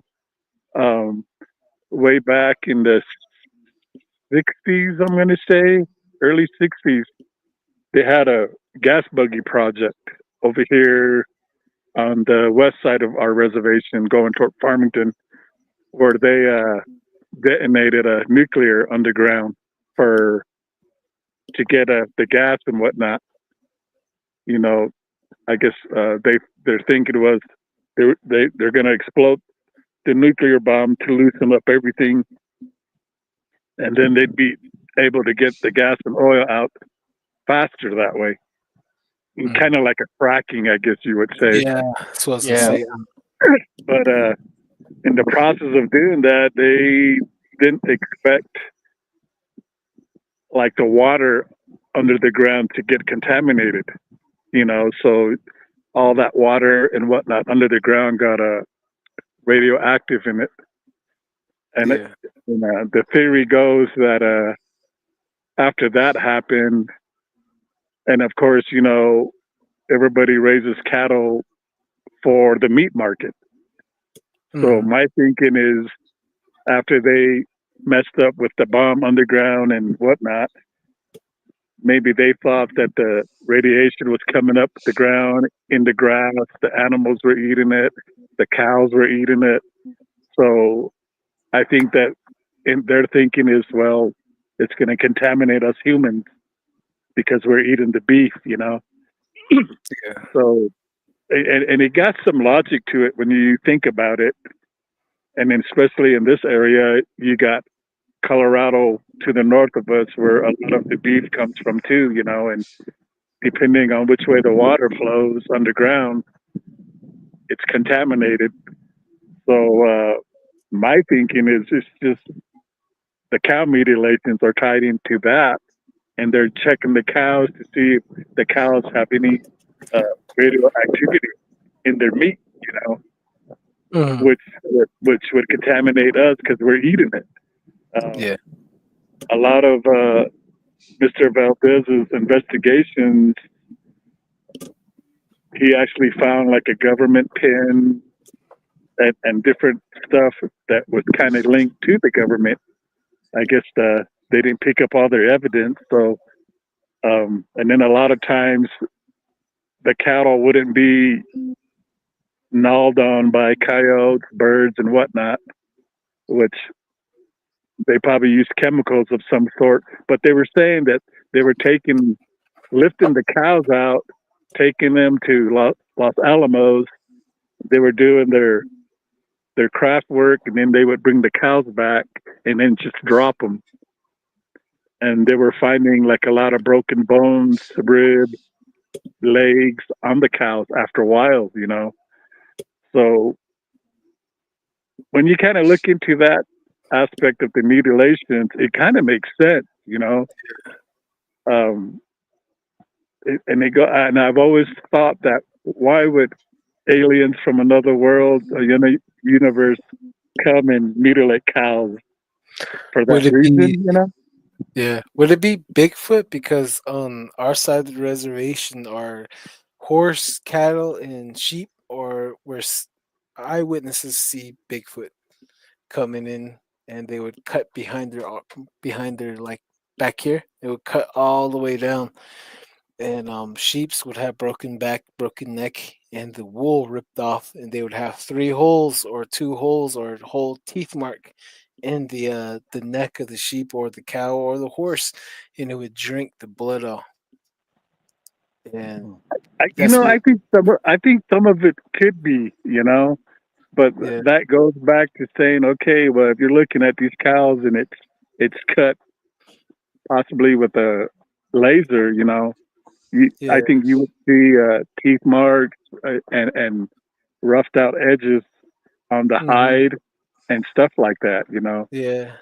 And but I know that they've also found elk, they've also found horses, deer, and different animals mutilated. So Hmm. how does that fall into the cow mutilations? You know, Hmm. it's just Yeah. a lot of unanswered questions. Yeah. And then with these tracks, there's 3 toe and 4 toe with the 1 inch claw coming out. And one of the eyewitnesses, the kids, said that they seen the Bigfoot having a long nails and poking the holes in the neck. They said they seen another one where it had legs like a grasshopper and something over its head. So it looked like a shield or something, and it started jumping away from them outside the corral after it ate like over 20 Huh. of their sheep. That's Yeah, why, it's you know, I Wow. mean, to see that would definitely give you nightmares and keep you up at night. You know, that's just mhm. kind of beyond comprehension, really. Yeah. And while we were chatting with the family, all the kids were inside. They don't want to go outside. Nobody. They don't want to be around, especially in the evening time. And when they're going from house, they're like in a little community. Houses are close to each other, but when they walk from place to place, they have to stick together, 3 to 2. They're never alone. So these guys. They also ran into the Centaur. They ran into the goat man, and one guy almost got picked up by a gargoyle. He got lucky. Huh. He dropped to the ground and he rolled underneath his brother's dually, and this thing hit the ground right where he was at. He was yelling. His brothers came out with the rifles and shotguns. They seen this thing going around them and screaming, and it dived towards them, and they're shooting at it. So around that area, they have really strange correlations going on. Not only that, there's Hmm. USOs, UFOs, and right here, which brings me right here to. I was hoping that this would be a great quality picture, but it's not that great. Let's see here. Right there, right here, what we're trying to look at. There's was it 3 lights on, 4 lights up here, Yeah, but yeah, that's a shame right there. And then right here, we're gonna talk about that, but maybe you can touch on that. But you can talk about this right here. yeah. Um, This is out. We have an airport probably 9 miles uh, from town, and the guys that do the maintenance and whatnot came across. Well, actually, they put out a snare, and when you do a snare, you got that wire, and it's pretty thick. I mean, not like thick, but tough to break. And they put it on the pole, I guess, and some of them had I guess, got caught and basically just snapped that wire, um, and took the majority of the snare trap and left just the wire that was around the pole. And then about a week later or so, they came back and the fence was mashed down like that. Usually, when something like this happens, they call myself or another gentleman whose name is Hoyt Velarde.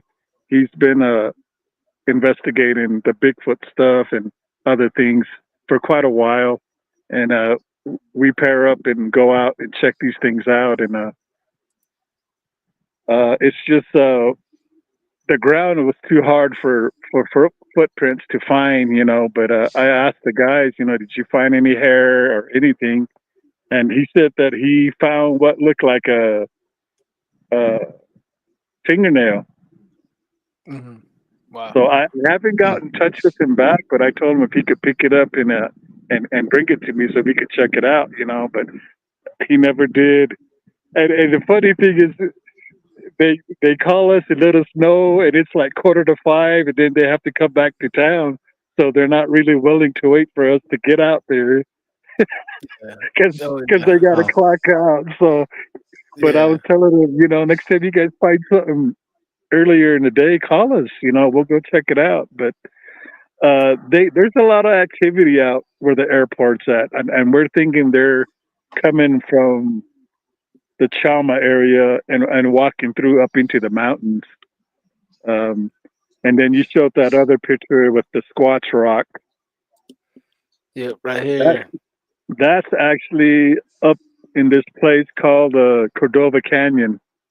And there's a lot of activity up there, It's on the side of the hillside, but as you're driving up, you got a steep incline on the left side.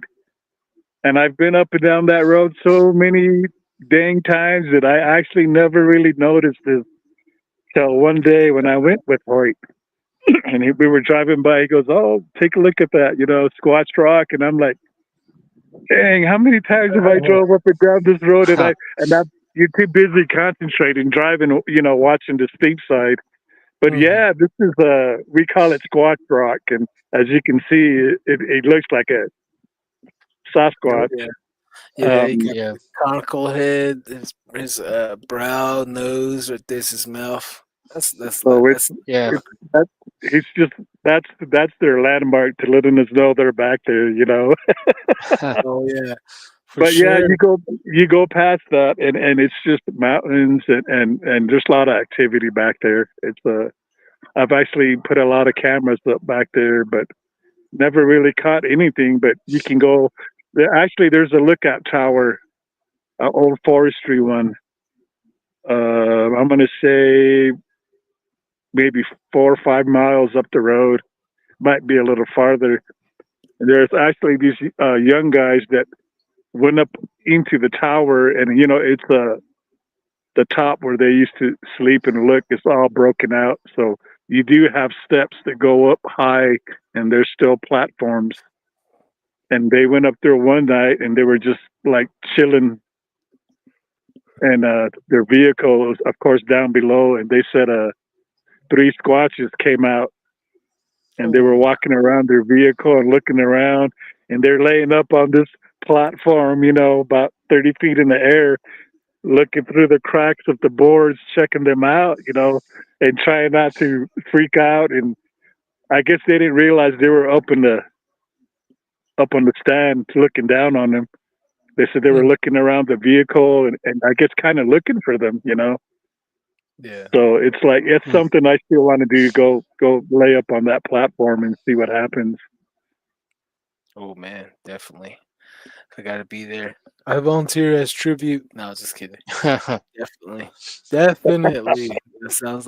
That sounds like a Well, plan, right? when you guys come up, we'll go do that.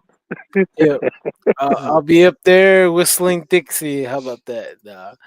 See here. Okay, that sounds good. Oh man, right here we're looking at a track right here, but it's a poor track. But sorry, hold on. Let me explain this picture right here to our viewers. On the fence line right here, we're looking at a fence bent right here. Clearly signs of a creature bending this fence down and either hopping across or stepping across. Wow. Yeah, and if you look at it, it's pulled down. It's not pulled Yeah. back. So Oh yeah. It's forced down. Definitely. Yeah, it's like you're trying to get through, definitely. And right here, I was hoping that the quality would be great, but yeah, we'll just yeah. Is there any is there any you have stories about these ones, huh? I wish we had yeah, better. yeah. Might, Actually, might, this one was at a trailer. Um, they had heard and seen something. The guy worked at the oil field, so he gets up early and he come walking out and seeing something run off into the tree line. So that's yeah, where that track comes from. And actually, there was a cat that was in the yard as you're walking into the entrance. And they had called me that morning. They had called Hoyt, but he couldn't get to go over. So I went over there to check it out. And the cat basically was wet from the neck over the head. So I'm thinking maybe it was going to munch it or something. And the guy came walking out and he just threw it and cut out. And there was other tracks that led back out into the woods. But when I got there, the cat's head and neck was still wet. Yeah. So it's just one of those thingies where what happened, was it in its mouth already, and then he pulled it out and threw it down and cut out, you yeah. know, Oh and man, it was just weird. there's Um, there's stories of them taking the cat's head off, and they would put the cat's head on the fence line of where that cat lives. I heard that on I think Sasquatch Chronicles and Creek Devil. Yeah, they do some strange things with cats and horses. These guys are some yeah, strange guys. Yeah, strange Yep. guys. Man, that's not nice. But right here, Shirley Wood from Facebook. Hello from Southern Ontario, Canada. Hello, Shirley. Hello, Shirley. Hello. howdy, howdy, the Great Hello. White North. Oh yeah. Yeah. On Been that other one that you showed, there was actually footprints that it had just rained like a few days, and this guy drove up on. I believe there's like 4 prints you could see, and the strides were about 4 feet. Um, by the time we got the story, though, I was out of state, and by the time Hoyt went to go check it out, it had rained again, so everything was washed away. Um, they were pretty big, and the stride, like I said, was about 4 feet, and that was from a gentleman named Dwayne. The fence line and the snare, the gentleman's name was Carlos. He's the one that took those pictures, so I told him I'd give him a shout out. And then the UFO ones that you couldn't really tell were from our vice president, Jimmy. He took that, I believe, a few days ago, actually. oh, Huh. okay. And actually, that photo was about 10 at night over town.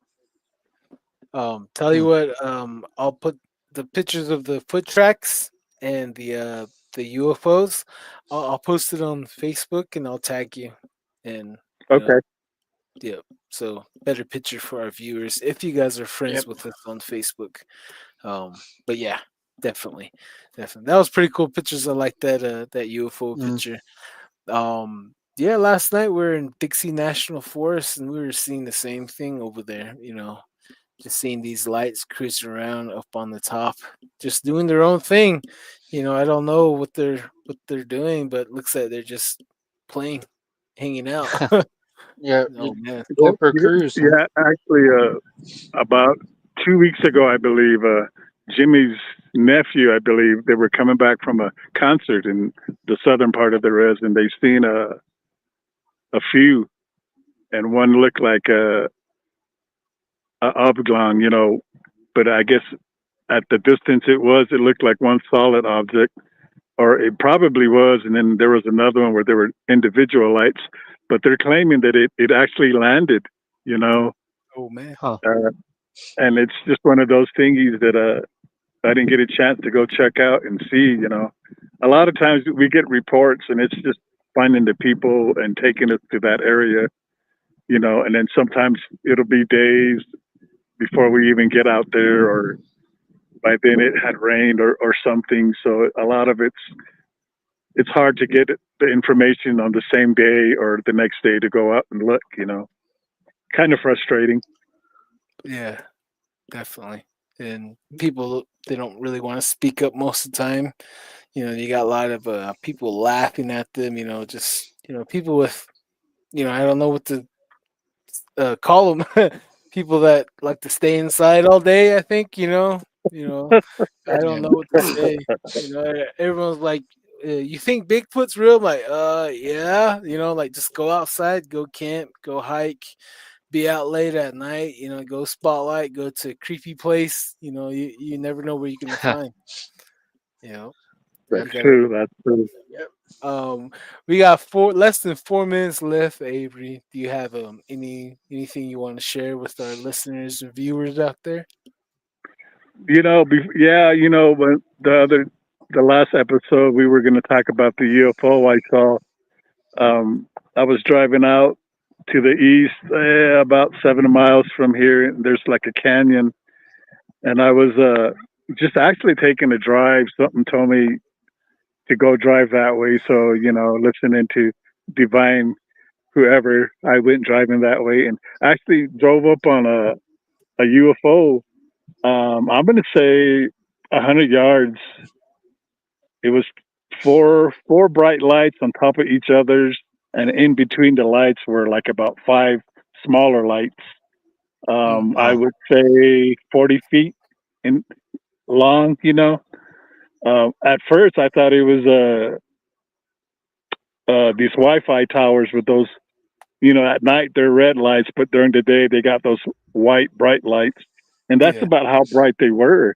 And actually, it was above a trailer, and I had seen deer on the road, so that's what I was watching out for. Then off the corner of my eye, I see this, and I'm thinking, I don't remember a Wi-Fi tower or anything out here. So I actually looked and seen it, and it was going up in the air, actually, kind of slowly rising. So I was trying to pull off and whip out my camera to take a picture. So by the time I actually did stop and roll the window down, and I was just going to click the picture, it disappeared. Next day, I drove out to that same area just to make sure it didn't fly behind a smaller hill or anything, but it did not go over the ridge, and over the mountain. It just went out. And it's just one of those things where you're a little too slow on the draw there to get a picture. And Yeah. I didn't have, I unfortunately didn't have no missing time or any of that stuff. So, but it's just one of those things that it's just weird. Wow. No Huh. no probe to the elbow, huh? You Thankfully. said it. You said it. I did it. We got less than a minute here, man. Well, probably you guys are gonna say your laters. Our time's running out now. But, All right. Well, All right. I appreciate the second time go round, and third I'll time, maybe. definitely get back on and watch some of the episodes I missed. So, and I thank you guys. I look forward to hooking up with you guys and checking out some of this weird stuff in your areas. Heck yeah, that Yep. sounds Yep. more like Sounds it. good. All right, how Sounds about good, you, Dale. Darren? Well, thanks Avery for another good show. There's a lot of information throughout. So hopefully, one of these days we'll head up that way. Yeah. Do All right, guys, investigation. I'm gonna All bring right. us in Awesome. right now. All right, All right. righty, guys. We'll All see right. you guys on the other side. Thank you for tuning in to Don't Whistle at Night. We've been broadcasting live here on the United Public Radio Network, 107.7 FM in New Orleans. Thank you. Good night.